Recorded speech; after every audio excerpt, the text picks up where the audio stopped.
Oh, hello, everybody. Wait, where am I? There I am. Hi. We're going to be starting the show in a little bit. Justin just got finished. Andrew will not be joining us today. And Brian is probably taking a shower. He's probably getting finished up taking a shower. And I am writing notes for the show. I went and found a lot of stories last night. And so we might touch on these all very briefly. Oh, God, that's what it looks like. Okay.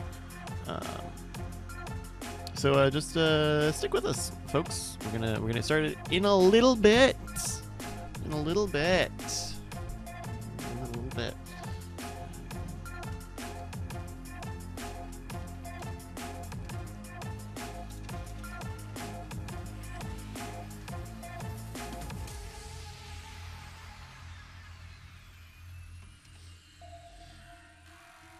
How you guys doing?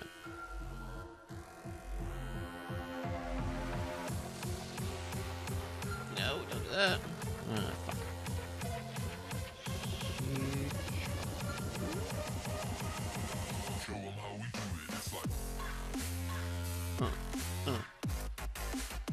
Yeah, Andrew's looking for that dastardly devil Santa Claus. If you have any information about Santa Claus's hideabouts, call 911 and just let them know. Hey, I think I see Santa. Please don't call 911. Oh. Is that a Brian Brushwood I hear? Hello. No worries, we're all getting started a little late today. Brought home an extra gift from Utah. Oh, yeah? You don't want it. Okay.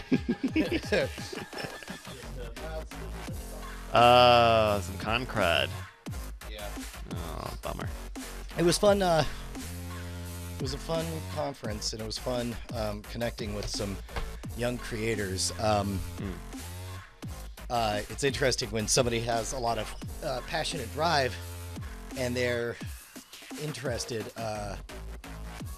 in figuring out what they want to what they want their niche to be. Because I did that deconstruction talk where I talk about how we came up with the branding and identified the niche and put Scam School together. Yeah. And I was like, they're like, yeah, I don't know what my niche should be. And so it was fun talking to just so you have a visual. Like imagine early 20s, two guys that look like Key and Peele, right? And they have jobs where they go door to door and adventures that happen with it. So I showed him I was like, look, man, just get started. Don't wait. And I showed him a couple of clips from Brian Brushwood on the road. And I was like, look at this. Episode 1 still has fewer than 9,000 views. And it's been 11 years since I did this. Just get started. I was like, it doesn't matter what your quest is. Start a quest. And in fact, the weirder the quest would be, the more fun it would be. And I was like, you guys should do a show called Truffle Quest. And the first episode should be, we don't even know what truffles are. Let's go talk to a scientist. And then the episode was you go find out what truffles are. And then episode 2 is like, I just found out that the only truffle farm is in Colorado. Road trip. And then, whatever. It doesn't matter. Just get started. Hi, Justin. Yo, what up? It's getting How are y'all doing? Oh, Just planning a truffle quest. What about you? Yeah. Oh man, I love it. I love Trouble Quest. So we have a lot of stories today. Yeah. So I'm just gonna say, if we keep it a little more brisk, a little faster on each story, I'm okay with that. Okay. All right. Right on. I don't have many deep dives. I mean, do we have that robot Andrew Main slowing us down? Android Main? Wait, did we already come up with that? That's too good. Yep. Android Main? Not Main? the name. No, that's good. That's good. Yeah.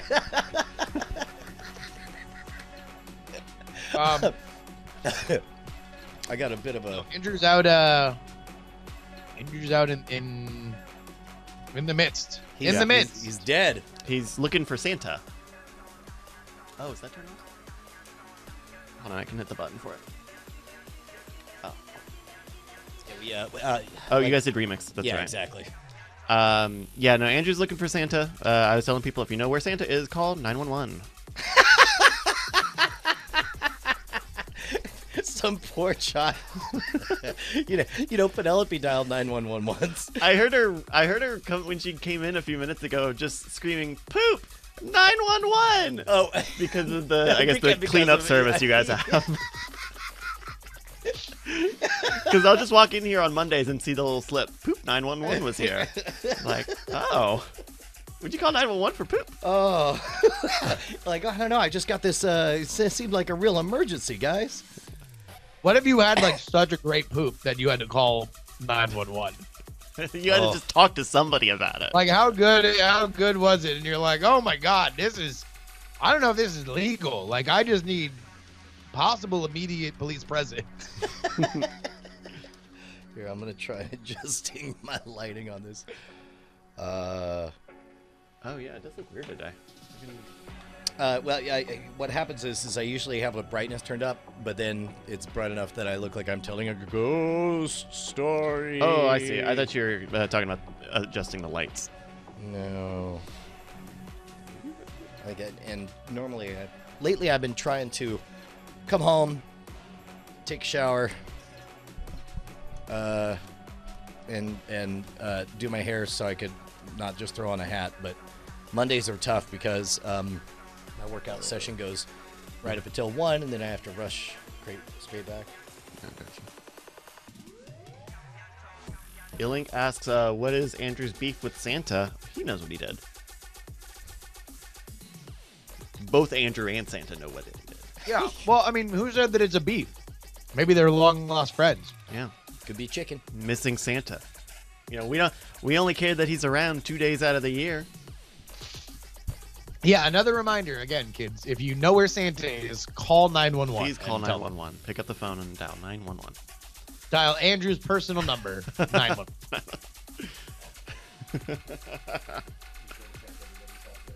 Okay.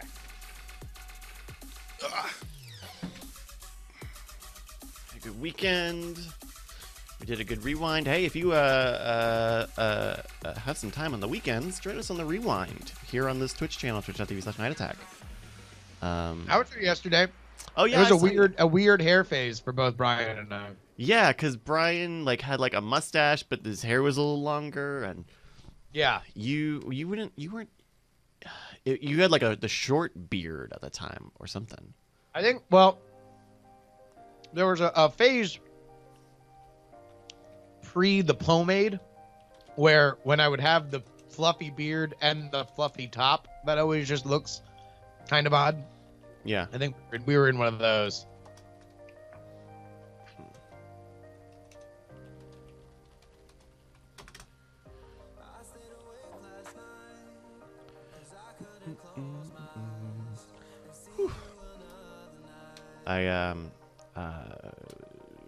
Trying to get caught up with TV shows for Cord Killers. Yeah. Westworld came back last night. I think Westworld was good. Did you see the Westworld? I did. I think it was pretty good. I think it's a very bold change of direction for them to have a story. It's very interesting. Yeah. And have a main character, a very set, focused character. Definable characters with motivations that they're obviously working toward, as opposed to just kind of standing there and having the piano be your number one character. No, I thought it was good. I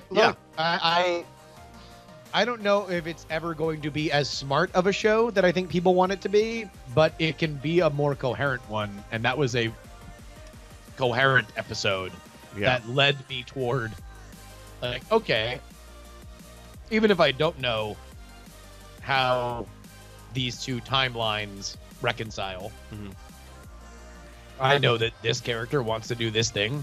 This character is obviously kind of maybe at cross purposes, and it should be fun. And I think it helps.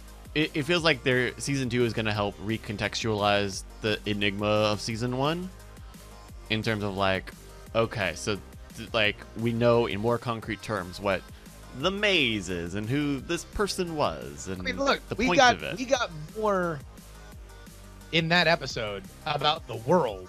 Oh yeah. Than we got in the entirety of season 1. Did you Like- see? Did you see the like in the coming weeks teaser that they put at the end of it? Yeah. That looks effing badass. That Yeah, looks I- really exciting. I can take a guess on where they're going, but they all seem cool directions. So it's like I'm excited to see. God, that last shot at the end of it. Oh, I don't want to say what it is, but it ends Yeah. with one really cool thing, and you have to imagine that to get to that point, you have to do some really weird things. Hey. Well, yeah, I mean that's the payoff to the little teaser they had at the end of season 1, and then they had another little tease as to the expansive nature of the Dalos Corporation. Do you know? To be honest, Knot says, should I watch Westworld or just wait a few weeks for the whole season? you can probably wait. If you have not seen, have you seen season 1? Because Ashley only saw half of season 1, and I'm like, just watch season 2, and she's totally fine. She's totally caught up. Like, whatever. As long as soon as you know the main characters, then it's like, it just shows you kind of how frustrating some of those storylines were last season, where it's like, oh, is this character really also this character? Like, everybody kind of suspected from episode 3. Yeah, he is. 12 episodes later. Yeah, the recap that they put on the start of that season premiere it didn't flesh out everything, but it gave you most of the big points. Well, it just shows you like how little they actually mattered, which I think was the problem with them, is that it's like, aside from the haha, gotcha, like, and how does that change anything? It doesn't. Right. Yeah, there's Like this dark, mysterious figure is now both dark and mysterious. Ooh. We've finally evolved this character. Yeah, I think it's pretty damning that there's that whole half of the plot they don't even bother putting in that recap because none of it mattered very much. None of at it matters. Can you check that your vocoder is not on? I don't know if it's just an internet Vocoder connectivity. is not on. Okay, and maybe it's just we're getting a little bit of a small glitchy connectivity sort of thing. A little slapback. A little, but hopefully we'll be good. People are saying binging is better than week by week. I tend to miss kind of the blog culture that goes around TV shows if they are not week by week. Like, I enjoy reading about writing, writing about my favorite television shows, but I don't have the patience to sift through the like pre-packaged 15 episode thing that comes out. Like, I want to be in the moment with everybody, reading the reflections and then moving on. Although for shows that are kind of pedantic and up their own butt, like Westworld or Lost or something like that, like, I think binging helps a lot to get through some of the slower pace. Well, I don't even want to say slower pace. It's just both of those shows had a bad habit of, like, their world was so interesting that they could have their characters either be on pointless adventures or literally just do nothing, and then have like a little stinger at the end to bring you back. And it's like, if you're watching it as a binge thing, you're like, okay, well, that really wasn't all that interesting, or it doesn't really affect our characters any. But who's playing that mandolin? Like, I'll just hit a button and now we're watching the next episode. Yeah. And it's not like, oh, F you. A week? Really? I gotta wait a week? Yeah. Put it in your pipe. You're able to, like, give yourself, you don't have to wait for that cliffhanger every week. So I caught up with that, and then I don't have Brian's current Amazon password, or I didn't. And so I couldn't get caught up on Legion. So hopefully if we have time between the shows, I will at least catch one of the 2 Legions that I've missed. Legion is the only thing that we have not caught up on. We are now caught up on Americans, and we are caught up on Atlanta. Americans is great. I think that this is their final season, and they're kind of doing all the things that I kind of wanted to be done with that show. I think did you ever get into the Americans? Brian? No. I feel like, tell me if I'm wrong about this, but I feel like in the moral obligation of shows I'm supposed to watch, I'm supposed to watch *Halt and Catch Fire* first, but now... Halt's great. Right. I mean, yeah, in the moral tree of binge watching stuff. I mean, yes, we can all watch whatever we want, but I mean, culturally, you get the which one are people going to be more like, oh, you haven't seen? Oh, you think Halt is near the top of that list? I would say, like the Americans might go down as like that's an all timer. Like it's really good, and specifically in the world of like post Breaking Bad kind of suspense television. Like I don't know if anybody is doing it at the level that the Americans is doing it. That's great to hear. Okay, because I feel like we're overloaded on shows, and I've been looking for something I could watch without Bonnie, and I think she'll let me do that. Unfortunately, I'm just gonna fall in love with it and make her watch it, aren't I? I mean, also, it's like I'm shocked that you haven't watched it because it ticks so many Brian boxes of like, father 80s nostalgia, like. All right. Wait, are you not familiar with the premise of The Americans? I know that it's undercover people from Russia pretending to be all-star Americans, and shenanigans ensue. That's pretty much it. But yeah, so but all that in the confectionery presentation of they're in the 80s in the suburbs and the things that you have to do when you are high-level Russian Soviet spies in the crumbling era of the Cold War. But also maintain your social standing for bridge on Thursday nights. Sure, yeah. I mean, it's the way that they do it is like it stretches credulity at certain points, and then you're like, well, they do enough. Kind of like they're showing them in the maintenance phase of like how they're doing the things that they're doing, but. Okay, so yeah, I would love for you guys to get. Man, I just get the vibe that all we want to do is just talk and make this a long episode, but I also get the vibe that we got to keep it tight, right? Let's go. Yeah, let's just go. It's good to see you guys. It's good to be back. Good to be back, ladies and germs, on a Monday. Getting the week started with a day called Monday. All right, here we go. Hello, ladies and gentlemen. Welcome back to the Weird Things Podcast. I'm Bryce Castillo, filling in for Andrew Main, joined as always with Justin Robert Young. You're not Andrew. I'm not Andrew, no. You're not Andrew, you fraud. No. You fraud. I was on the show last week, too, and Brian Brushwood. Okay. All right, listen, you make a bunch of good points. Welcome back. I'm happy to be here. Yeah. And Brian. Hey, man. Look at that. Nailed it. Got that tweet in just in time. In case you're listening and you're wondering whether or not I'm tweeting about the fact that we're live recording this at twitch.tv/nightattack. Sure. In your face, guy. You were right. But not anymore because I'm not doing it now. That's very much like I'm not touching you. I'm not tweeting you. I'm not tweeting you. Jen, we have a lot of topics to cover today. The first one, I want to give a shout out to Justin Robert Young, who is on this panel for tweeting about today. Brian, I don't know if you've got a chance to see this yet. This is a clip from 60 Minutes last night. Oh, no, I have not seen this. 45,689 divided by 67. Sure. He silently asks the computer and then hears the answer through vibrations transmitted through his skull and into his inner ear. 6, 8, 1.9, 2, 5. Exactly right. One more. What's the largest city in Bulgaria, and what is the population? The screen shows how long it takes the computer to read the words that he's saying to himself. Sofia, 1.21 million. That is correct.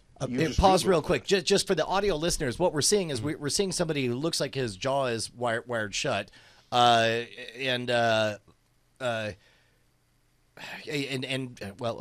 guess keep going. I want to know where. Well, this is just a brief clip of the experiment from this episode of 60 Minutes. Is he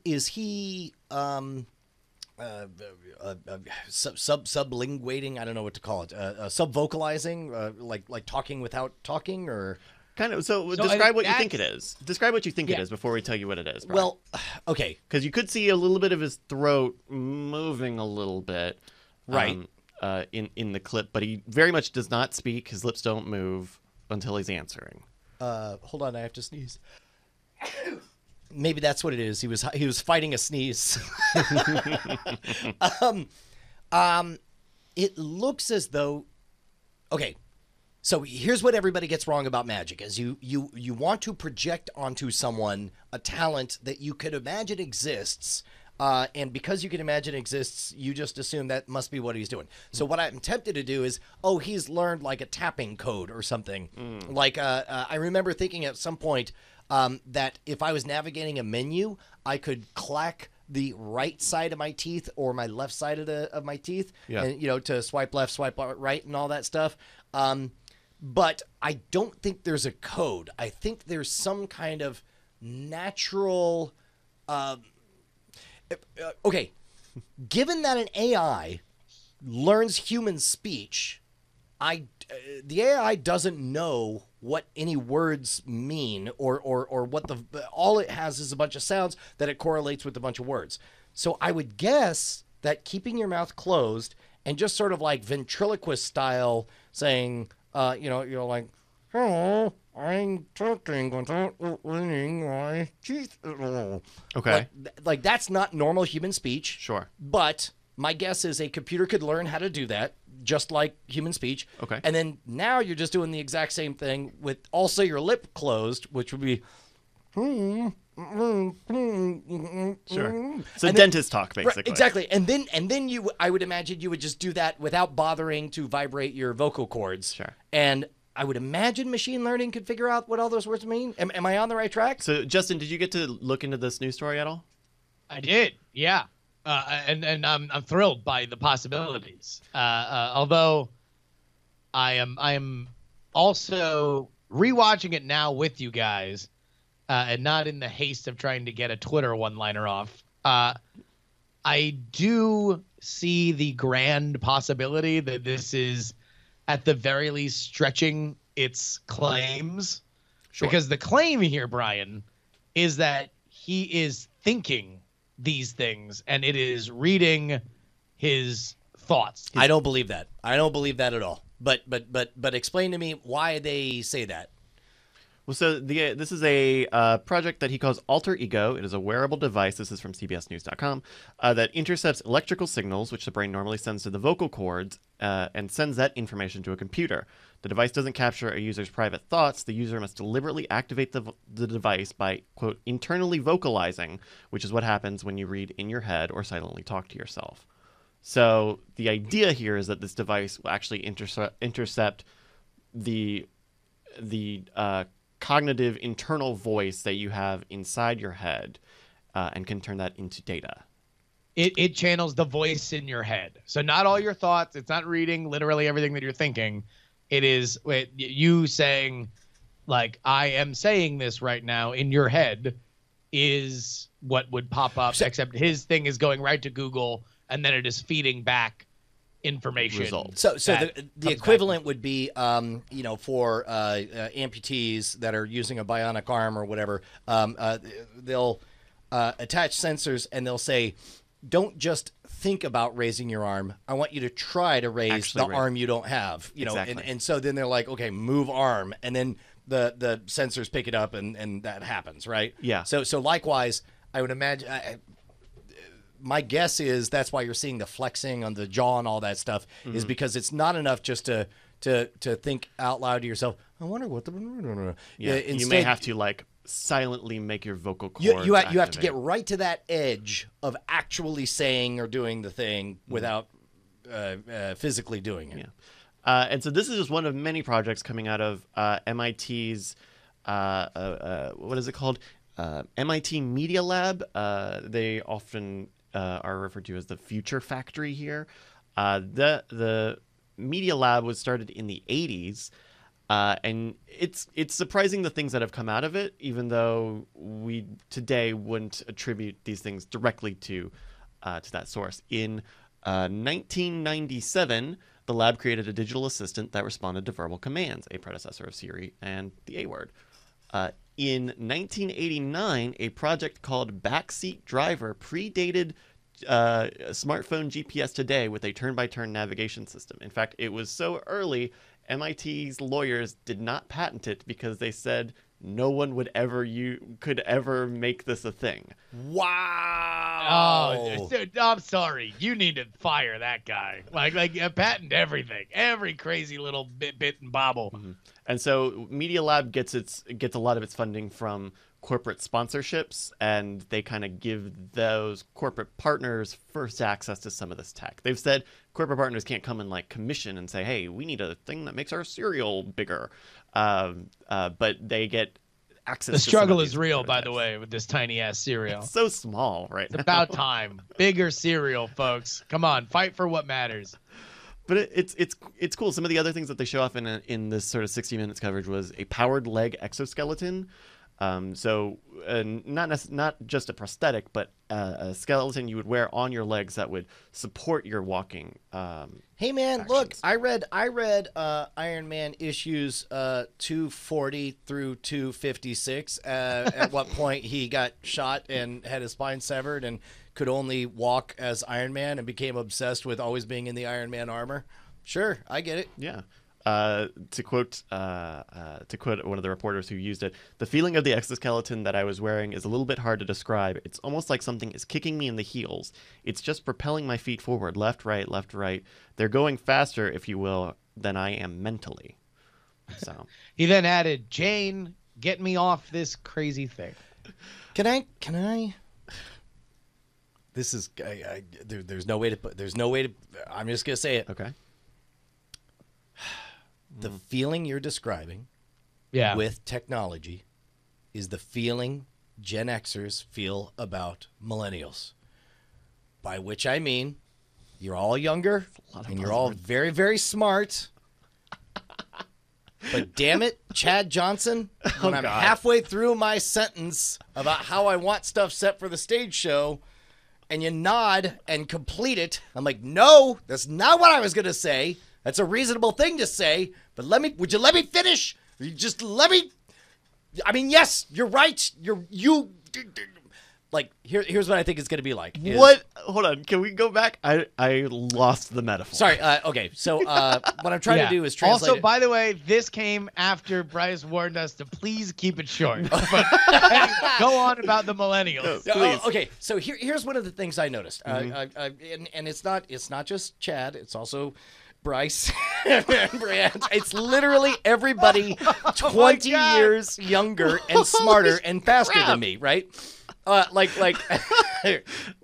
Go ahead. No, go on. Tell me so- what I so do. Bryce- Tell me what I do. Like what you do is be smarter and faster and better than me, but also and which is 99% of the time exactly perfect. That's what's great, right? But that 1% of the time where there's a mismatch where it's jumping where you use your superior intellect, your superior speed of processing and your superior technological skill set, but it's in a different direction than I had intended, and like that idea of the because that the idea of the machine saying like, yeah, I get it, you want to go forward, shut up, old man, like I'm moving you forward, and then it's just like, no, I don't. God damn it, would you listen to me, technology? So you're saying that the exoskeleton is the loud kids playing on your lawn? No, well, I mean, but they're playing better than I want them to play too. That's the hard part. Yeah, no, the exoskeleton is the thing properly setting up his stage show that he's frustrated didn't have to listen to the second half of his instructions. So, I mean, let me make a more generic statement. Sure. I suspect that the new. I hate Bryce. And I am infinitely furious with your youth. No, I'm There's saying. nothing you can say or do that won't will change my perception that you are wasting youth that I could use better. Wait, okay. And get off the grass. Yeah. The generic, like, And when did Twitter change? 280. That's too many characters. Now I gotta have a round I'm icon. gonna be on Snapchat.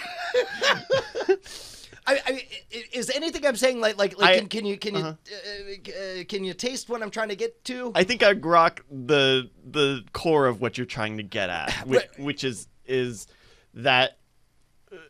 I mean, let me put it this way: Okay. imagine a 95-year-old geriatric man who is surrounded by a bunch of very talented orderlies in their mid-20s or whatever, and instead of it being a robot helping him walk, it's them helping him walk. And what he wants to say is, no, slow down.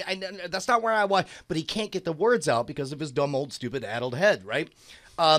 That is a universal, very human experience that now we're for the first time going to experience with technology. And the technology is genuinely going to be trying to do the right thing, just like, the orderlies helping Hugh Hefner around. rest in peace. R.I.P. y'all.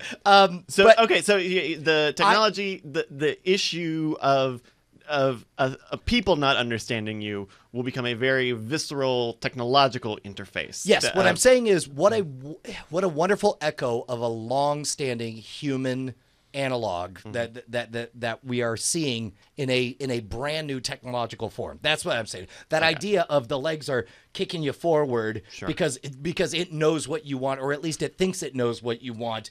And of course, the terrifying down the road hypothesis is, well, what if the machines don't want what we want, just like the millennials don't want what the Gen Xers want. That's what I was headed for. I think there's a very Noted natural enemies. I think there's a very modern.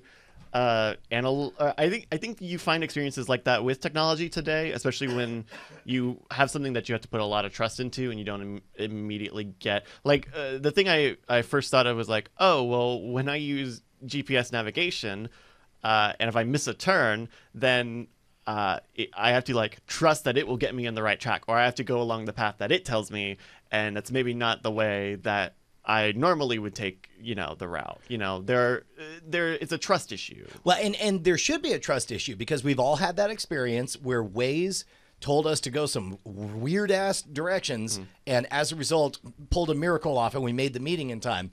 But we've also had there's a friend of ours who I don't want to name her name, but there was definitely a time we were supposed to go to the Salt Lick. And somebody trusted the technology too much because she was very proud of. She was very confident in Android. She just said directions to the Salt Lick into her phone and then didn't check it. Well, I mean, why would you? The phones are great. They're going to do everything right. Oh my God. And we were halfway to the airport before we realized that it was sending us to the Austin International Airport Salt Lake. And not Salt Lake in it. The Salt Lake that's literally like 10 minutes from Brian's house. Oh my gosh. Well, hey, if there's a voice that you want to trust on the internet, it's the Weird Things podcast. Yeah. And we're bringing it to you here every week. So why don't you kick us over a buck over at patreon.com/weirdthings. Yeah, man. Head on over there right now. Patreon.com/weirdthings. Know that $0 are going to Andrew. None. I mean, because Zero. That's a great thing about androids. You don't have to pay them when they're on their quest to hunt Santa. They're hunting Santa. Listen, I'm gonna tell you this. Number one, Andrew's dead and he's been replaced by a robot. And so anytime that he is on the show, just know that he's a robot. Number two, when Andrew's robot familiar does grace this podcast again, which will be hopefully pretty soon, In a couple weeks, yeah. you will know where his death was squandered. It is going to be amazing to see what he has found now that he is an eternal android. I mean, I don't want to spoil it, but he did find Santa. He did. Oh, this is breaking news. Well, I mean, he sent me a picture of him petting Santa. It was pretty amazing. Petting There's Santa. Oh man, Oh, it's there's one a of couple those pictures of Santa. Wow. Right? Ooh, Wow. wowzers. And he's there. He's there. I mean, at I the know North it's April, Pole. so I guess he's not on the clock just yet, but wowzers. I mean, he was at the North Pole. And he was wrapped up in all that Arctic gear. I mean, it looked amazing. It looks pretty wild, man. You guys are really, really, really going to dig it. So how about this? He's no longer looking for Santa, but if you do know where Santa is, please go ahead and call Andrew, and you can get right through to him on any number, any area code. Just go ahead and dial 911. Just call 911. Ask your parents' permission first. Yeah. and just say, And then Andrew, dial I found 911 Santa. and say, hi, is Andrew there? And then hang up immediately. Don't pick the phone up again. Also, don't do that. Please don't, God, don't do that. Please don't. But if you did, I mean, what am I, your dad? Okay, Man, so, that walk back though. so last week we talked briefly about virtual sightseeing. In the context of last week, it was That more. actually reminds me about how mouthy millennials are. Like, you ever see people just all over the place, doing cartwheels, having cardio. Like what the hell's up with these people? So last week. Anyway, go ahead. Yeah. I swear to God, I hope Go all that ahead, was taken totem in the of spirit youth. in which it was Why don't you- intended. We'll see. We talked a little bit about virtual sightseeing. Last week it was more specifically on like historical sightseeing and going back in time using meshed together data from other sources. So I wanted to kind of take a look at what virtual sightseeing is today. You know, we have things like Google Street View, which will give you 360-degree photos, right? And they'll do a lot of these for, inside museums and stuff, right? But we also have pretty good technology to map out like things like LiDAR and 3D drones and stuff to get, say, 3D models of say like a monument or What are we looking at right now? so this is the Aimya Kyung Temple. So it's not a birthday cake. It's not a birthday cake. It does look a lot like one though. It would be a pretty dope birthday cake. But this is all parts of a whole, which I think are coming together with a new partnership from Google and an Oakland-based startup called SciArc, called Open Monument, I believe is the name. So we've got a web app here. I'm going to click Begin Journey. Okay, so I am just looking at this. This seems to be some kind of HTML5 3D wonderland where it's taking like a pointillist 3D architecture, recreating monuments and whatnot. That's right. This is Bagan, I believe, which is a historical World Heritage site. What this company SciArc has done is gone in and using LiDAR technology and drones to recreate virtually these historic spaces. You can actually walk around. That's really cool. Yeah. So basically, you're walking around it as if it was just like a map in a video game. Yeah. And it's got some voiceover moments But this is a real place that exists Oh, already? Yes, it does. Okay, because where I thought you were headed is like you could tell me, oh, this is that new ziggurat that they discovered that's underground, that seismic scanning indicated exists. So it's like right now we're seeing it with an actual place, being able to virtually visit there. Yeah. But we could do it for places that you can't physically even visit yet, but can experience like they were back in the day. Yeah. Well, and the idea behind this Open Monument project is to target locations that are threatened by natural disasters. So some of the places that they are already, some of the places that they're looking at, including Bagan here, are spots that Now to get there, climate change. Say it. Yeah, that are threatened by climate change and Yeah. just natural disasters. They've got some of this is showing up as like photo exhibits right now, but over time their plan is to make more of these of like entire scapes, entire monument sites. Can I, Justin? I'm gonna say some stuff that's gonna sound like heresy, and I wouldn't blame anyone who got so upset with this sentiment that they just canceled their subscription and No, Patreon. I was gonna say that they would tweet me nasty grams or whatever, but I have found that a very effective way to prevent myself from hoarding things is to, when it comes to spring cleaning, just take a picture of it, because you don't want to let this thing go because you're afraid that once that thing is not there, you'll lose a piece of that memory or that connection or whatever. So just take a picture of it and then throw it away. Give it away to Goodwill or whatever. Okay. I mean, well, if we did that with all the historical monuments. We should try to keep them, though. I mean, why? It's just they're just rocks. I mean, if we virtualize enough of it and we get the information that we want out of it. That was great because you oversold it, and then right at the very end, just dropped in "Nuke the Monument." Like we don't need the space. I mean, it's just like hey, look, we did a thing. I had an old sweater. I took a picture of the sweater. It makes me feel good when I see the sweater. I have a picture not only in my mind but in my heart and on my phone. Now let's just nuke the Eiffel Tower because we've taken enough pictures. I mean, kind of. Are you gonna build like condos on Stonehenge? Listen, don't think about us dismantling the Eiffel Tower. Think about all the Cinnabons that can go there. It's not like with a sweater you can donate a sweater and like pay it forward. Well, yeah, We're not gonna give Chichen Itza to somebody. Okay, but let's say. But who would get it if we were? Who deserves Chichen Itza? The Mayans, right? I mean, well, they had it for long enough. So. No, but here's my question, though, especially in the face of the very real danger of climate change and sea levels rising or whatever. Like, how much money that might have? I mean, do we want to spend? Let's say like $1 trillion. Let's say it's an insane amount of money. You know, do we want to spend $1 trillion to build levees all around Venice to preserve Venice, or I don't know, feed the bottom billion?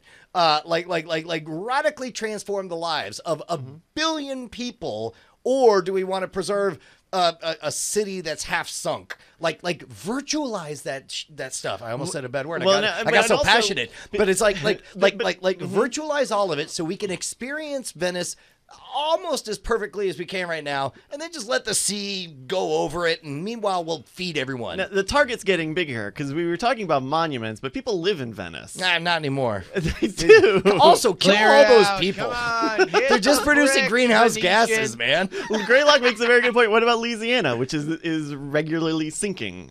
Or any landlocked city. My hometown in Norfolk. Norfolk's landlocked. Well, I mean, Just nuke it. Move to the cornfields. You seafaring. Let me restate it. Water dogs. Let me restate it this way: if it was possible to 100% preserve the architecture, the cultural heritage, everything that is valuable about these places, and save so much money that could be used for what universally, and imagine a situation, that could be used for much greater good to save humanity and get us off this dumb rock. I can't think of a strong moral argument to. It starts to feel like hoarding. Why are we hoarding all these monuments? Just take a picture. Hold on. Let me speak on defense of Brian's point. What if there is a point in which, let's take Monticello, for example. Sure. Thomas Jefferson's home. That we have so virtualized every brick, and virtual reality, let's say, is enough of a thing that regularly you are exploring history, not only in what we just saw there, which is a very, very cool, I think, standard for like, hey, let's bring some of the functionality that is already in video games and stuff like that, but let's contextualize these sites using that kind of data. That's cool. But let's go one step further and say that it's in VR and you are watching simulations of those places at the points where they were their most relevant. You're watching Monticello as Thomas Jefferson invents, the modern plow or something like that. Like this is what you're doing. And now the physical version of it seems less like, is there a point Less in relevant. which it seems less relevant? Yeah, it is just old hardware where now we can experience the livelihood of this at its prime and not just look at an even well-maintained husk. I guess a really similar analogy to me would be like art archival, right? Things that archivists do a lot of work to preserve old masterpieces, classic artwork, and a lot of that is just private funds. It's not like it's taxpayer money going to save any given piece at any given moment. And that's something that has essentially no physical footprint, and we can save that, those works. We have techniques that are getting better over time. I mean, if the argument is like, money could be better used for something else, I think puts a lot of. I'm not here for the money argument, but I do think that there is something here where people are saying like, oh well, if you had it virtualized, you wouldn't get the feel of the actual place. I think it's the reverse. What I'm saying is, what if we could? And what even if better, the feel of it virtually was better than what you could have when you were there. Exactly. Like you don't go to Monticello because you want to touch an old piece of wood. You go to Monticello to get as close to the feeling of what it must have been like when this place was alive. And if you have a refined, superior feeling-based experience, why would you hop on a plane, belch out a bunch of CO2 to get there, pay too much for a hotel, argue with the kids, secretly run off and binge Lost in Space? Finally, it's time for the tour. Then wait in line, walk around, and then my point is, if what we care about is the feeling of living history, and we figure out a way to keep history alive in a superior format, granted, we're dumb monkey brains, right?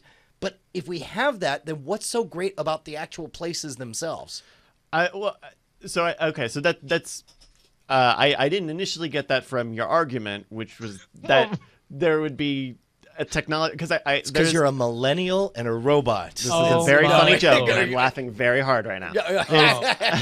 There's a physical element to it, though, and if you're saying that there's a technology that does it, then I guess that's what it is. But I'm thinking, at least for today, which is very visual and very audible, you can't beat the physical moment if it's something you care a lot about.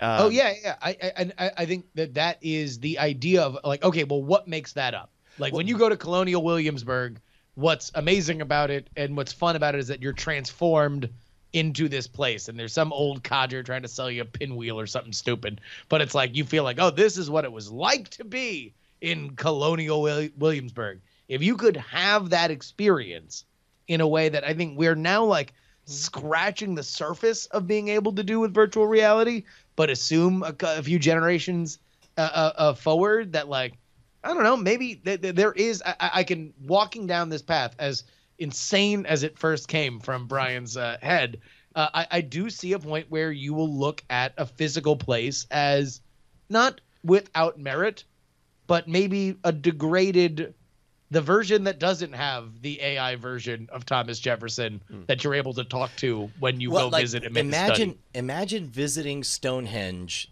now versus visiting Stonehenge, and for all I know, they've already done this. You get to Stonehenge, so you're at the actual place. You strap on the goggles, and then you see it with all of the rocks set up in the right way. And it's like, why physically wait for the winter solstice for the exact right moment to have the beam of light go through and prove that this is a calendar? Why not experience that anytime while you're there at Stonehenge? And so imagine you're there at this magical moment. You're looking around, I can't believe it. You walk over and then you reach forward and you're physically touching the exact rock in the exact place and all that stuff. Sure. Then go one step beyond that and say, why did I travel 3,000 miles to get here for this? What if I had the exact same feeling without bothering to use physical resources? That's what I'm asking. Sure. I mean, I guess. Yeah, I mean, all of that. In a world where the physical thing can be replicated, I think that's good. I think there's a case, but I think of last year during the eclipse. Like, you went and made that big journey for the eclipse. If you virtualize the eclipse, that's a low blow. That's a low. You got me good on that one. Yeah, I mean, you nailed it. You nailed it because you drove out to go find a space to hope you could see it. And you're right. You're right. There's nothing that I can imagine throwing on a pair of VR goggles and now, hold on, wait a minute, having that transcended experience. Tell me that now that you've had it, right? Imagine you've had that experience, so you know what it feels like if you could have a virtualized experience for eclipses where you wouldn't otherwise go, would you use it? Okay. I hate to say it, but now, like, okay, there was a lot of risk. Cancel the nukes on the Eiffel Tower. No, hold on. There was a lot of risk involved. We gambled very, very hard on that eclipse trip. Yeah. And it might have gone the wrong way. And it is dumb luck that we had a transcendent experience. What if somebody comes to me, there's a knock at the door, they're like, hey, I see you're about to spend 5 days of driving and multiple thousands of dollars for a battle wagon, stress, and listening to podcasts as you drive your family for the chance of having a transcendent experience. We could throw these VR goggles on, and you will see exactly the real-time feed from NASA in perfect clarity. Also, we're going to give you these mushrooms. You will most definitely have a transcendent experience with zero risk for you and the entire family. Like, at that point, what is the more responsible decision for a father? It's like, am I going to risk having a bad trip and not having a transcendent? How many things can go wrong? We could run out of gas. We could be assaulted by marauders. Listen, a highwayman's gonna pull out his gun and put it to my daughter's temple, and it's my fault that I didn't take the mushrooms. I'm wondering now. I'd be a fool not to. Yeah, that might be the calculus 50 years from now or 100 years from now. Yeah, I think. Sorry, man, this got really weird. We should call the show Weird Things. Saying this started with Bryce saying, "Let's just keep these topics short." Here, let's go into another thing. I've got an investment pitch Just for you. for Guys. the record, the TLDR was Brian wants to disassemble all monuments and then reverse course when he realized he could do mushrooms.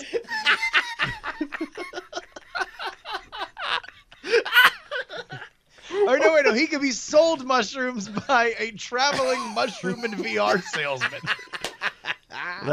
That's redundant, Justin. All right. Yes, exactly.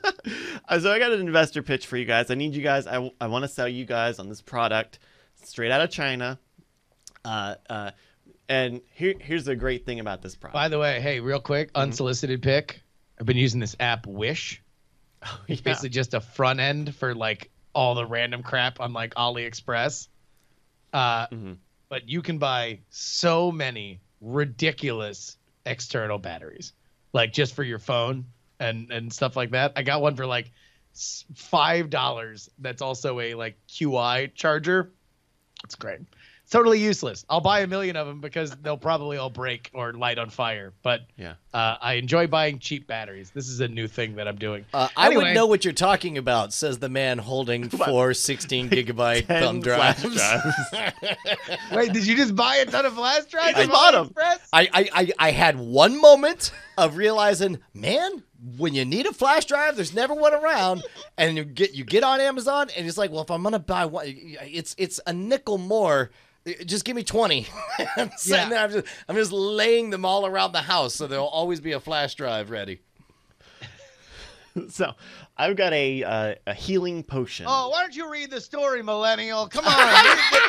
The real men are trying to have a conversation about buying things on the internet. Anyway, I watched Matlock. You want to stay on topic? Sure. Oh, update your Bebo. In China, there's a healing potion. Oh. There's a healing potion. It's very well known. It is estimated that 40 million people have taken it. It's available at over 4,000 hospitals all around China. And it's interesting to make. It's interesting to make. This is going to be something gross, isn't it? This has something gross written all. This is like an alligator's penis or a gorilla's scrot. Like, this is something weird, isn't it? So it does require animal product. But thankfully now the power of technology, big data, artificial intelligence has automated synthesized it? the reproduction of these animals.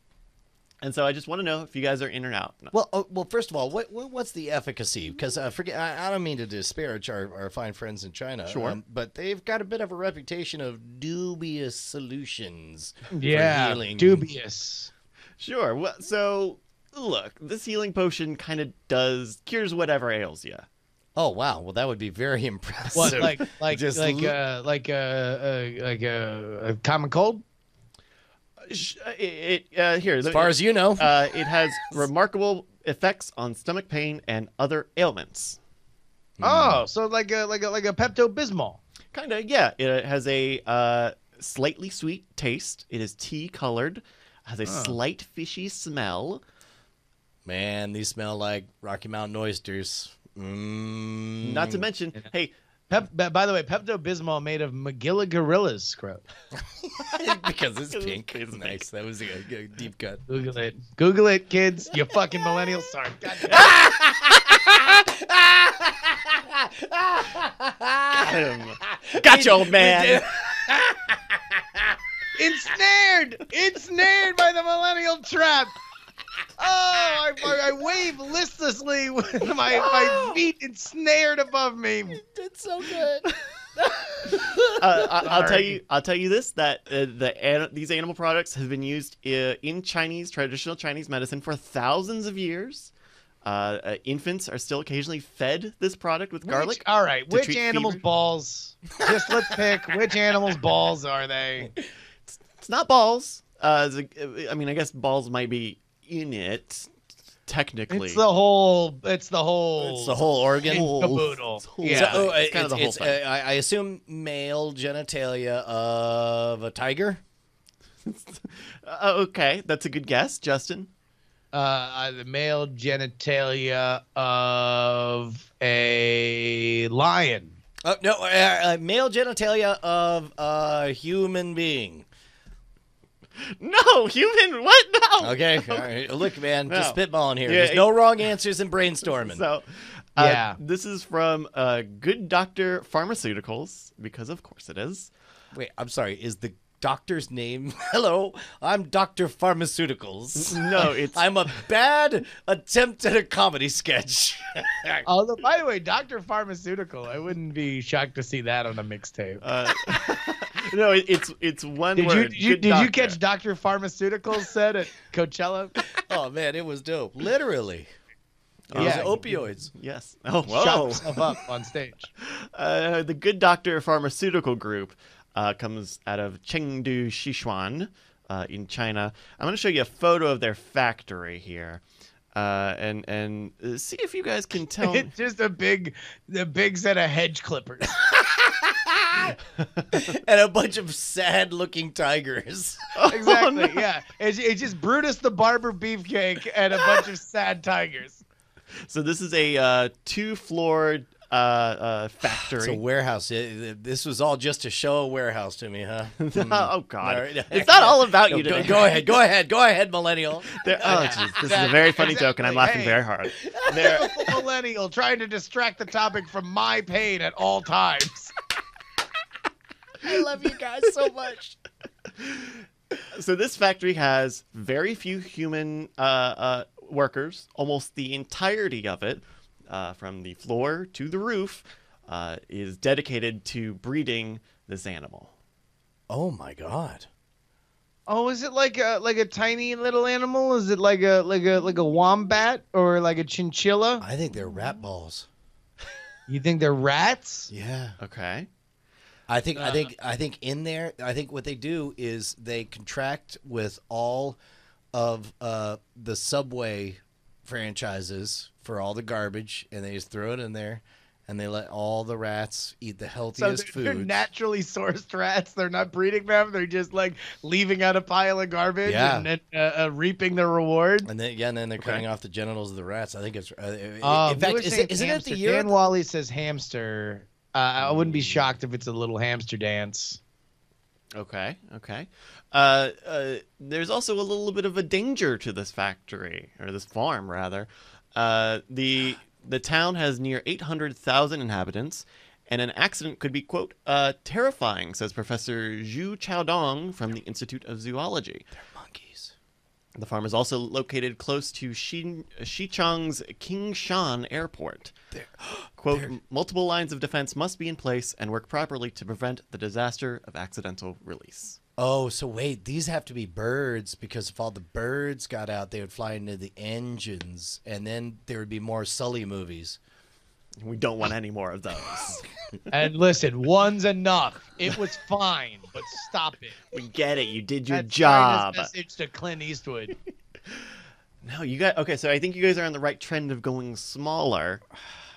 Could you go any smaller than where Is you it a lizard? Is it a little lizard penis? Wait, Little- mosquitoes? Little gnat? Little minnow. Oh, you're okay. You're on the right about the right size. Okay, well, hold on. Wait, is this like is this like crickets or lemony snickets You're or close. You're really close. grasshoppers, locusts, Roaches? encroaches? Cockroaches. This farm. This building produces 6. I don't want to see this. This is probably gross. Thankfully, we don't have any imagery because it's kept dark and humid inside. Yeah, but I mean, we all have here. I'm just gonna go to image.google.com. Yeah, and just look type in up cockroach. This farm breeds 6 billion cockroaches every year, and it is run by an AI that detects food intake, temperature, humidity, and the size of the cockroaches. And when the cockroaches are of optimal size, they are crushed down into this miracle potion. I was shockingly close with my Subway franchise throw the garbage out thing. What do they feed cockroaches? I don't know. They probably need anything, I bet. Other cockroaches? It's self-sustaining. We found perpetual motion. But there's a very large concern of if there is a breach of this factory. If it's reported that if even a dozen cockroaches were released into a single neighborhood, it could create very, very damaging effects to the environment. Oh, because they breed so fast, and it would be like an invasive breeding thing. Because Xichang has a warm climate and ample rainfall, a dozen of them could infest an entire neighborhood very quickly. Oh yeah, no, that's no lie, man. Like if, the roach infestation goes fast. Why would the airport be afraid of them, though? Well, you don't want an infestation in the airport. You would like to think that an airport is pretty much a closed system. I would, because it would cause everybody. The lines would move a lot faster. They'd be like, You were I constantly want being chased out around of by this. roaches. Yeah, And let's what's get the deal with airplane cockroaches? Let's get Brian, you're just inventing this bizarre scenario so you can get over your weird airport line phobia. Man, by the way, for the first time, I had both clear and TSA pre. Heaven! It was heaven. Yep. All right. Okay. Totally. The other concern is that because this factory is breeding so many cockroaches at one time so quickly, that the cockroaches could potentially evolve into an even more dangerous insect. Though this is from the same Professor Zhu. Every cockroach is a super cockroach. Mother Nature has already done its job. There is little room left for us to make improvements. Yeah, except for us to punish them for their success by making them factory workers. Well, The cockroaches? look, And then eating their bodies. I was gonna say, yeah, they're also the product, but they're working really hard on dying for our enjoyment. Imagine working really, really hard at the Soylent Green factory and then figure out, like, oh, wait. Oh yeah, wait, I can't leave. I'm gonna be turned into a Soylent Green. Look at that. Oh well. You put yourself into your work, you know. We have a video here from the National Geographic. If we wait for the Chevy ad to finish up, here we go. Chevy. Yeah. You ever drive around your cockroach ranch? Oh, my mixer's broken. I can't seem to turn this ad off. The new Silverado crush over 20,000 cockroaches in less than 12 seconds guaranteed. It's a road less traveled Chevrolet. Like a roach. Oh, like a roach. Before we get into this, You've got a roach farm that you want to leave to your kids and them to leave to theirs. That's why you drive a Chevy. I'm Dennis Leary. Sometimes you just want to just run over with 16 tons of roach-crushing beast. All right, here's how it goes. You got 15 roaches and 2 hours to eat all of them. You got 14 pounds of pressure. before I show you this video, there's That's why you need the super honking double charge Chevy driving car. That's Chinese ingenuity. Chevy. Before we watch this video, I want you to It's guys good for what ails you. I want you guys to tell me a little bit about the most talked about animal on this show. Snakes. Snakes. Snakes, Specifically how they eat and what they eat. Yeah, they eat a lot of things, man. Those snakes are they're wily.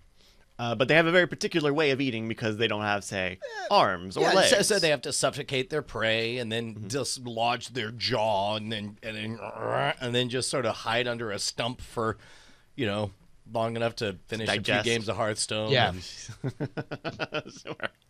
Well, what if I told you that that snakes were even deadlier?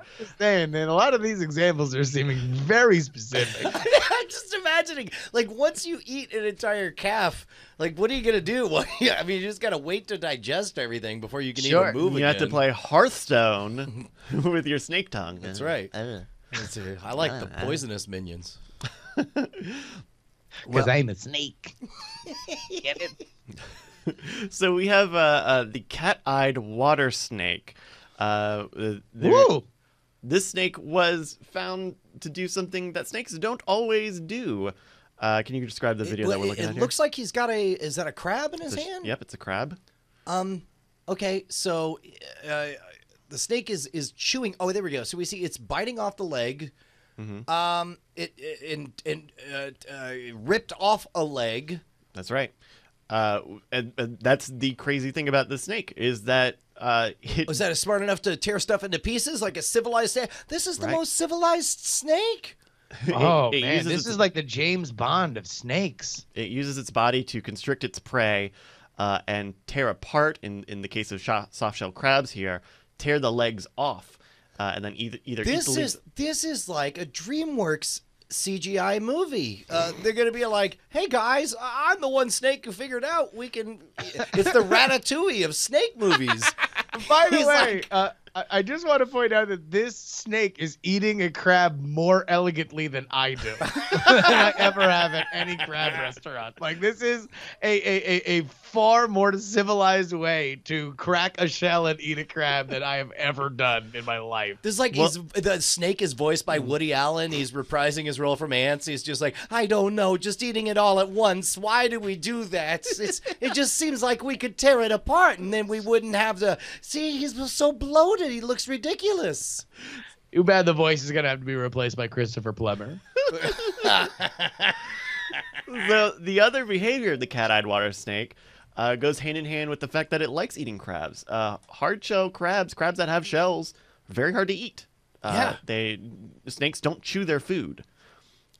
The cat-eyed water snake will actually wait for a crab to molt. To get that soft. That's right. I'm telling you, Ratatouille is hell. And Woody Allen is just like, you can't. How can you enjoy it like this? This is awful. This is from NationalGeographic.com. They only go after freshly molted crabs in the 10 to 15 minute period after the animals shed their old shells. They should call it the Gordon Ramsay snake. Because it needs it just right. Yeah, because they understand it has a cultured Because it palate. curses at the crabs. That's right. That's right. It stirs up controversy. Yeah. It's just like, are you mean? Why are you so mean, snake? Another, Because it's my gimmick. This is awful. It's like a crab had a hard shell. Get out of here. It's raw! Back up your snake skin and get out of my mossy area. He's up against the crab eating contest against the Guy Fieri snake, who's just like, just cover it in horsey sauce or whatever. Let's go. The other really Just cover it in horsey sauce. Why you gotta be That such a famous baby? snake Guy Fieri catchphrase. Just cover it in horsey sauce. Let's go. I think if it was a crab, it would be seahorsey sauce. Seahorsey sauce. Now, X Camera in the chat has a very. Typical millennial trying to one up. I mean, yes, we were going in that direction, but we didn't want to go there so fast. It's a very funny joke, and I'm laughing very You hard. didn't need to be the one to get all the credit for making the funniest joke. Is all we're saying. So X Camera in the chat asks, "What does it eat if the crabs aren't molting?" And this is another interesting wrinkle about this is that this is very risky for the snake. To quote one of the researchers, if the snakes are small enough and they attack a hard-shelled crab instead of a soft-shelled crab, instead of getting dinner, they may become dinner. Yeah. So they're in Oh, so it's either they win or they die. right. And if they don't attack a crab at just the right moment where their bodies are still soft, they could become food for a crab instead. It's interesting to I mean, see that's the sort of that's not too. specific. What's interesting is how close this is to the human experience of eat or be eaten. You know, it's like that whole idea of we oftentimes think of predator and prey trying to get away, but now you got predator and can handle themselves. Predator, you know, where it's like you're like, I'm sorry, you're at your tastiest, and you're like, you're wrong, old man. I was born in 1994. Oh, very funny. But it's just interesting because you would think that those All feeding of habits. my references to children's programming are much younger than yours. You would just I'm think, a crab. you would just think that the feeding habits would change to something more stable or safer for. Yeah, but the stomach Over wants time. what the stomach wants. That's true. Crabs are good. Delish. Can we all Finally. agree that they have the best taste in food In seafood. out of the snakes? This snake eating this crab. Oh yeah. Oh, this is probably a good Great snake. taste, expensive taste, Yeah. a refined palate. So I have one last little story here. Covered in horsey sauce. Let's go. And it takes place in good old Florida, in Florida, USA. Hey, big shout out. The Conservancy of Southwest Florida has been tracking some wildlife in Florida. They give the males of the species trackers to lead them to the females so that they can control the population of this species. I'm sure you can already guess what animal I'm talking about. Snakes. Snakes. That's right. Oh, yeah. The Everglades are infected with pythons. Yeah, we've talked about this. They have like open season, and open season is literally all the time because they want them gone. They had. I think that they stopped that. That wound up getting a lot of criticism, not necessarily because it was there to kill snakes, but rather that it was getting lost in the Everglades is like a real problem, and there's a lot of ways that things can go really wrong really fast in the Everglades. Mhm. I mean, hell, like even Brian and I and you guys can go along with us on the Discovery VR app where you can watch our adventures. Yeah. Even those, like even out in that, like, and this was about as docile as the Everglades get. We were out on an airboat. You know, you get out Instantly there. lost track of where I was, right? Yeah. And you could say, oh, rely on your GPS or whatever. It's like, that's great when you're within signal of a highway or whatever. But you walk 20 minutes out there and you Yeah. make the wrong call. You're just walking forever and you die in that saltwater marsh. Or like, you know, like things that happen, you know, you run out of gas or, you know, something like that. It's not exactly AAA, like, you know, rolling on out to you. So Right. I'm pretty sure that they pulled back on that. But anyway, so what's the story now? So the Conservancy has a Burmese python named Argo that they use. He's about sorry, excuse me. A Burmese python named Argo. He's got a tracker on him to find other pythons, especially for mates. The females are sort of the targets to bring down reproduction of snakes here.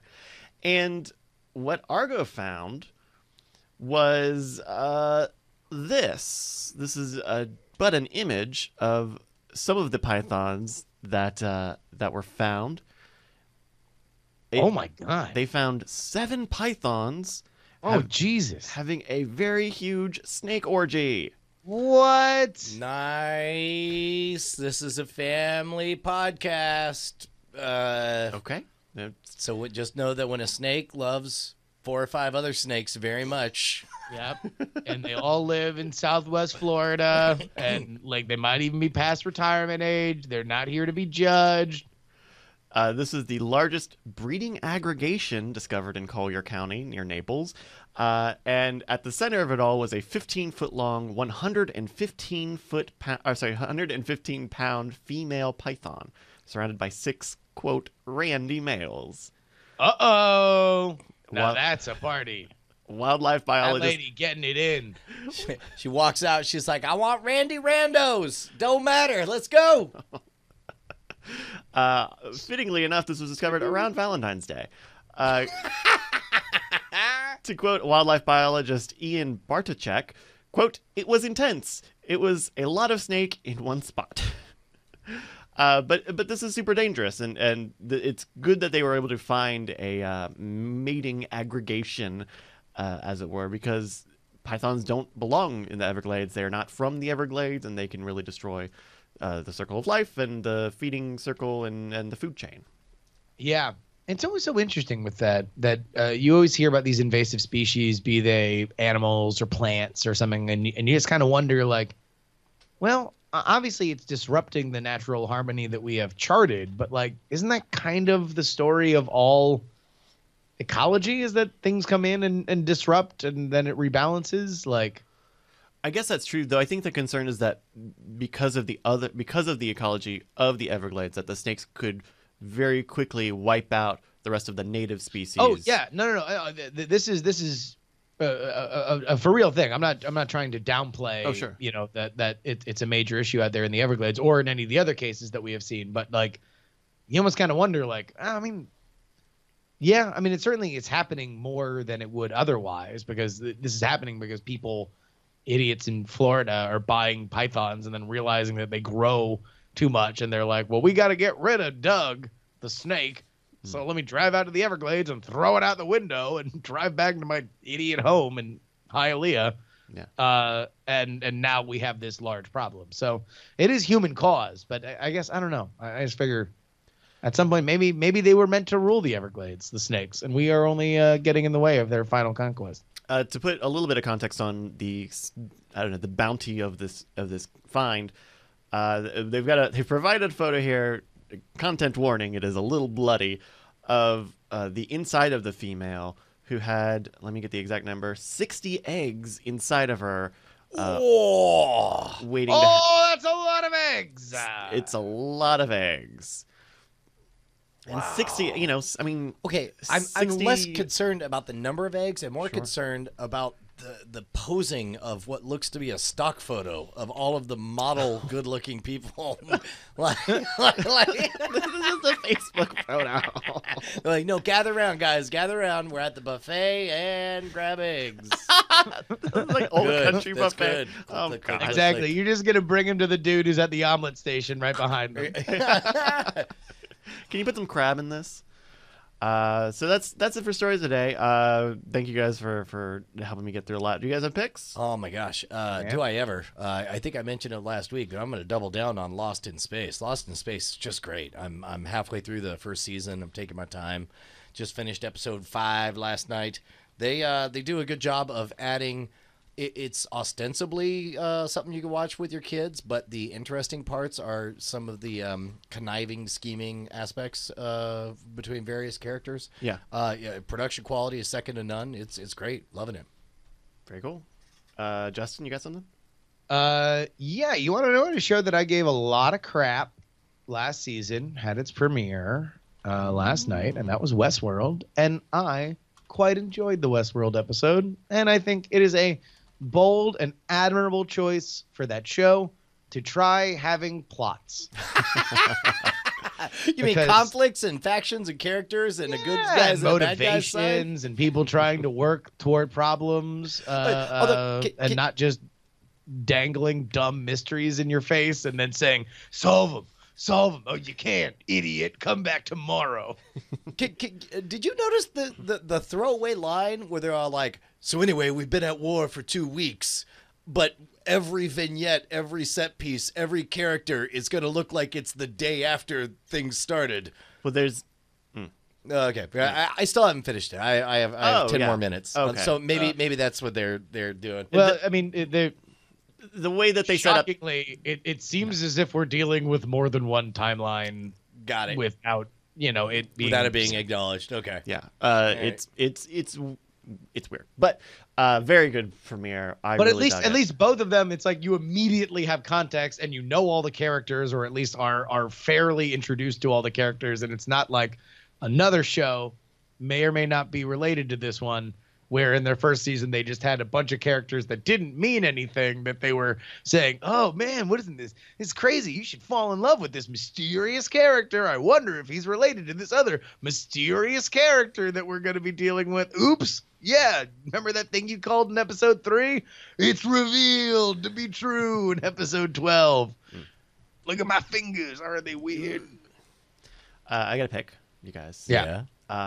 There's a lot of new stuff on Netflix. Between Lost in Space is very good. There's a new show that premiered on Friday. A lot of shows premiered on Friday, but one of them is a Japanese cartoon. We talked about it on Cord Killers a little bit when it was announced. Aggretsuko. Do you remember this at all, Brian? I do now that I'm seeing the pictures of it. Yeah. It's about a little red panda girl who works in an office. It's a very kawaii style. Yeah, it's by Sanrio. These are Sanrio characters also, who by day is kind of got a not menial, but a very intense and stressful job. It looks like it could be an Adult Swim show. Oh yeah, it could be. And at night she sings death metal in karaoke to get all of her rage and anger out about her bosses and her coworkers and. There's something really nice about it. It's rated. Netflix has started like TV rating all of their shows now, so it's very. Which I don't mind. Oh no, it's good. I would have protested that like 30 years ago, but now as a parent, I'm like, well, that's convenient, so that I know, at a glance. And like it would be helpful for this, which looks very cutesy, but it definitely deals with some adult elements, not like racy or mature things, but adult themes that I think younger kids wouldn't get. They rated it TV 14. But it's very well done, and also it's very short. There are only 10 episodes, and they're all 15 minutes each. So it lends itself to kind of getting in and telling the story and having little beats and then getting out. It's really well done, and the people who made it, the writer and the director, I guess, has been making lots of little cartoons like this online in Japan for a long time. So it has a very like YouTube-y. internet feel. Yeah, almost like an old Flash style. Little Homestar Runner. A little. Yeah. But then when you get into like the modern niceties that modern animation gives you, it looks really good, and also it has a pretty good English dub for a Japanese show. The English dub's pretty good.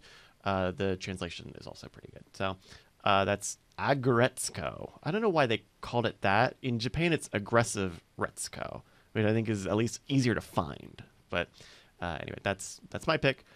Anything else, guys, for Weird Things? No, man. Brian, Justin? I think we're good. We're good to go, ladies and germs. Alrighty. Well, thank you guys for joining us, and we'll see you guys next week because it's been weird. Typical millennial sign off. Don't. It's very funny, and I'm laughing very hard. Bryce, you're a champion and a very, very good sport. I went a very long way on that metaphor, and there were some unfortunate scapegoats pulled out. There were some unfortunate feelings revealed. No, No, it's fine. It's fine. No.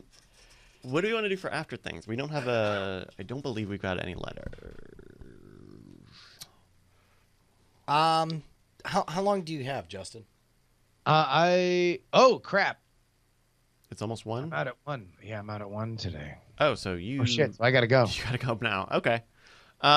Then maybe I don't want to skip after things if we can help it, but I don't know what we would talk about. I mean, Brian. I could talk a lot. Unfortunately, all the stuff I want to talk about, it's too early Too early to be to talk talked about? about. Yeah. Oh, okay. Which is complicated. Then well, maybe let's- we take a week off. Then we've been good about. I think we've earned at least just the 1 week off, right? Okay. I mean, Yeah. After. been- I mean, it's just Months. 1 week ago. Okay. I'll make sure to add that to the show notes so people know. All right, guys. I'll talk to you. All right. Have a good Bye, weekend. Bye, Justin. Justin. All right. Well, then I guess that's gonna do it for us. Then. Yeah. Did you catch up on Legion yet, Bri? No, that was as Tom pointed out. Like we got so much stuff Yeah. that I made the call of between getting caught up on Legion and seeing Westworld. I figured we'd more want to talk about Westworld. Oh, interesting. Because it sounded like okay, yeah. Because it's early enough, we might have time to watch both episodes. How many episodes? We're up to the 3rd episode of Legion now, right? Yeah. So Well, that- I didn't watch sorry. last week's. Yeah, so I would have to watch 2 to get caught up. Oh, you're saying right now we can watch. Yeah. to- My oh, plan is to try to watch It's not a cram bad both of them. idea. Well, while okay. we figure that out, Yep. hope you guys have a good night or good afternoon. We'll be back in a few hours for Cord Killers. Bye. Go see DTNS. Oh. We don't wanna lose this fight. You, me, and gravity.